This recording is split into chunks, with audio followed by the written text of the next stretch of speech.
முதல்ல நீங்கள் இங்கேருந்து வெளியில் போங்க. கௌதமை முதுகில் கை வச்சு மெதுவாக தள்ளிக்கிட்டு வந்தா அபி. ராட்சசி, துரத்தாதடி, நானே போகிறேன். கௌதம் அவளை ஏக்கமாக பார்த்துக்கிட்டு வெளியில் போயிட்டான். கௌதமை அவனுடைய ரூம் வாசல் வரைக்கும் கொண்டு போய் விட்டுட்டு சிரிச்சுக்கிட்டே திருப்பி வந்தா. மேலே இருந்து சடனாக கீழே பார்த்தவ சாரா அவளையே எரிக்கிற மாதிரி பார்த்துக்கிட்டு இருந்தா. அபிக்கு திக்குன்னு இருந்துச்சு. வேகமாக ரூமுக்குள்ளே போய் கதவை சாத்தினா. முகக்கழுவி நைட்டியை மாற்றிக்கிட்டு பெட்டில் வந்து உட்காந்தா. நடக்கிறதெல்லாம் பார்த்து அவளுக்கே ஆச்சரியமாக இருந்துச்சு. கௌதம் போன உடனே படுத்துட்டான். 2 நாளாக சரியான வேலை அவனுக்கு. கொஞ்ச நேரத்துக்கு அப்புறம் யாரோ ரூம் கதவை தட்டுற மாதிரி இருந்துச்சு. முதல்ல அபி இதை கவனிக்கலை. மறுபடியும் தட்டவும் கௌதமாக இருக்குமோன்னு நினச்சி, யார் அது? நான் தான் சாரா, கதவை தர. அபிக்கு கை காலெல்லாம் உதற ஆரம்பிச்சிருச்சு. சாராவா? என்ன வேணும் உங்களுக்கு? சொல்கிறேன், கதவை தர. சாரா, எதுவாக இருந்தாலும் காலையில் பேசிக்கலாம். நான் இப்போ கதவை திறக்க மாட்டேன், நீங்கள் போங்க. கதவை திறன்னு சொல்கிறாங்க. சாரா அடிக்குரலில் சீறினா. அபிக்கு பயம் அதிகமாகவே தன்னோட ஃபோனை எடுத்து கௌதமுக்கு கால் பண்ணான். கௌதம் நல்லா தூங்கிட்டு இருந்தான். 2வது தடவை கால் பண்ணவும் ஃபோனை எடுத்தவன், என்ன அபி, கொஞ்சம் உங்கள் ரூம் கதவை தரங்களேன். டோரை சும்மா தான் சாத்தியிருக்கேன், லாக் பண்ணலையே. கொஞ்சம் வெளியே வாங்கலேன். ஏன், ஏதாவது பிரச்சனையா? இல்லை, கொஞ்சம் வெளியே வாங்க. கௌதம் எழுந்து லைட்டை போட்டு டோரை திறந்தான். அபியும் கதவு பக்கத்துலேயே நின்றுட்டு இருந்தா. அவன் டோர் திறக்கிற சத்தம் கேட்டதும் இவளும் டோரை திறந்து வேகமாக வெளியில் போனான். சாரா சடனாக தூணுக்கு பின்னாடி மறைஞ்சிட்டா. பயத்துலேயும் பதற்றத்துலேயும் போன அபி நைட்டியில் இருக்கிறத மறந்து மேலே ஒரு துப்பட்டா டவல் எதுவுமே போடலை. வேகமாக போய் கௌதம் மேலே இடிச்சிட்டு அவனை உள்ளே தள்ளி டக்குன்னு கதவை சாத்திட்டா.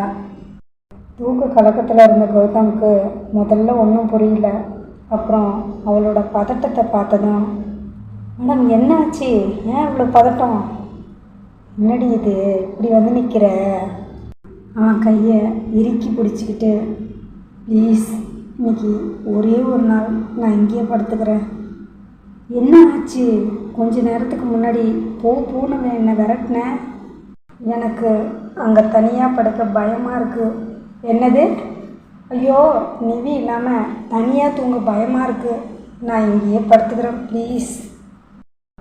ஏய், கொஞ்சமாவது புரிஞ்சுக்கடி. வெளியில் பார்த்தியா மழை எப்படி பெய்யுது? சரியான குளிர். ஏதாவது ஏடா கூடமாக நடந்தால் நான் பொறுப்பில்லை. அபி கிட்டத்தட்ட அழற நிலைமைக்கு போயிட்டான். இங்கே பாரு, கல்யாணம் ஆகாமல் இதெல்லாம் தப்பு. கீழே இருந்து யாராவது பார்த்தா ஏதாவது நினைப்பாங்க. அதெல்லாம் ஒன்றும் நினைக்க மாட்டாங்க. நீ தானடி சொன்ன. சரி, ரொம்ப பயமாக இருந்தால் விஜி ரூமில் போய் தூங்கு. விஜி அவள் ரூமில் இல்லை. எங்கே போயிட்டான்?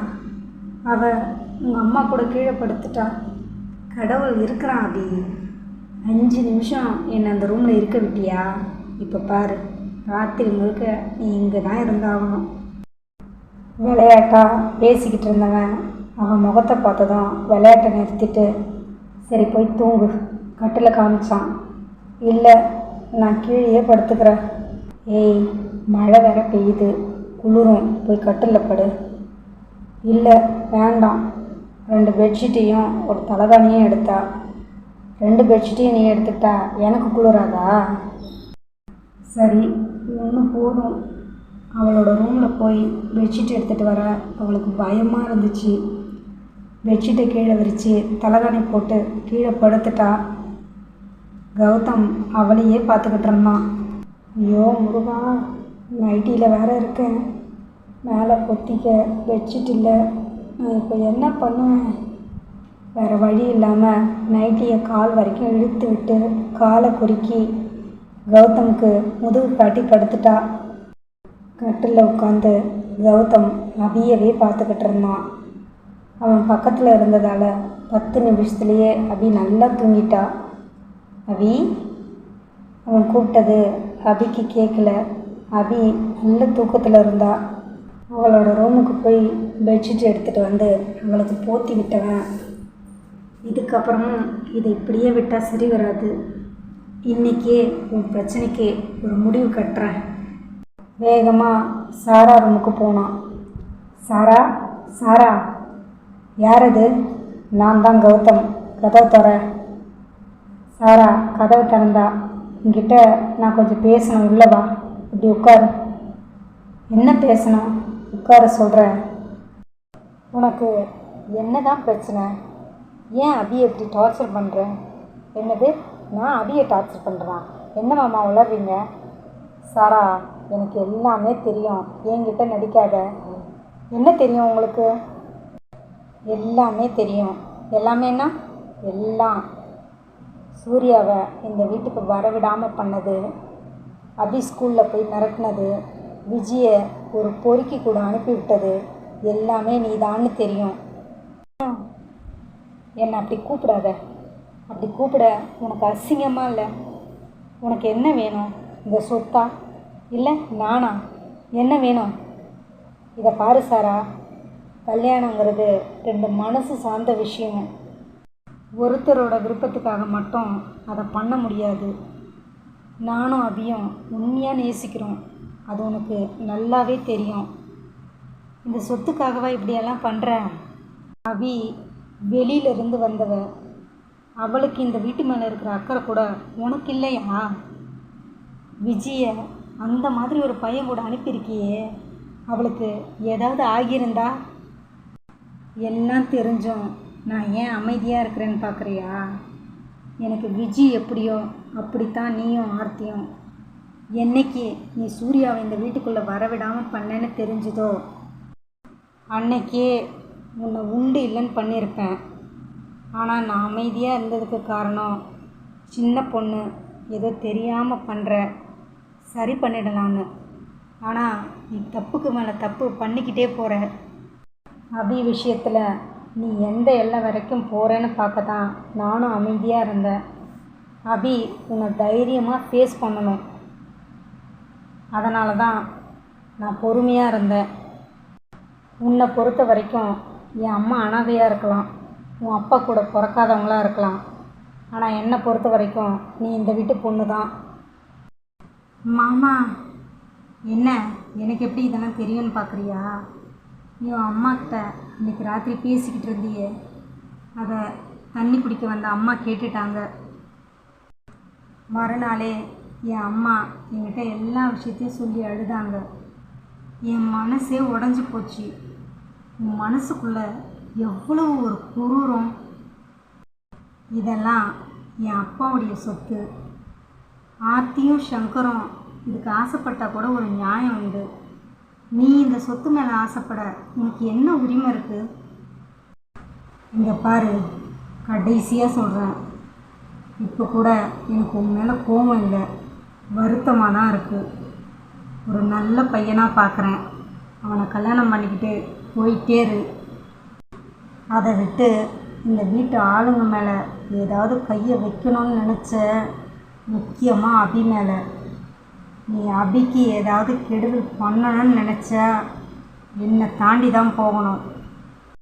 அவளுக்கு மட்டும் ஏதாவது ஒன்று ஆச்சு, நானே பார்க்காத ஒரு கௌதமை நீ பார்த்துருவ, ஜாக்கிரதை. சாரா நடுங்கிட்டா.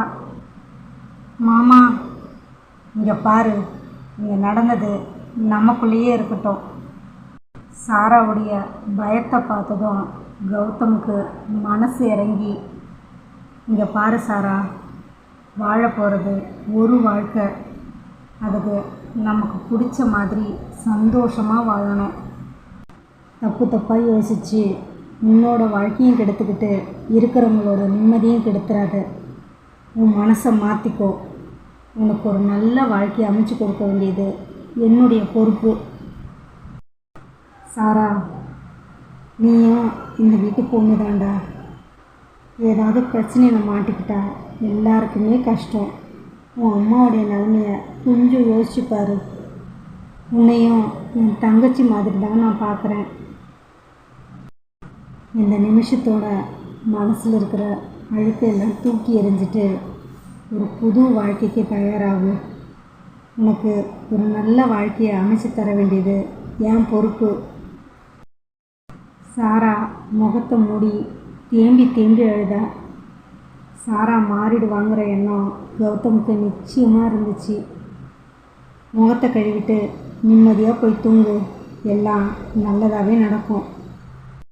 சாரி மாமா, பரவாயில்ல விடு, போய் தூங்கு, குட் நைட்.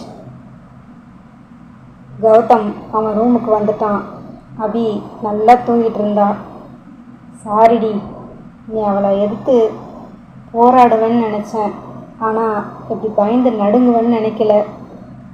நீ இப்படி பயந்து நடுங்குவேன்னு தெரிஞ்சிருந்தா ஆரம்பத்திலே இதுக்கு ஒரு முடிவு கட்டியிருப்பேன்.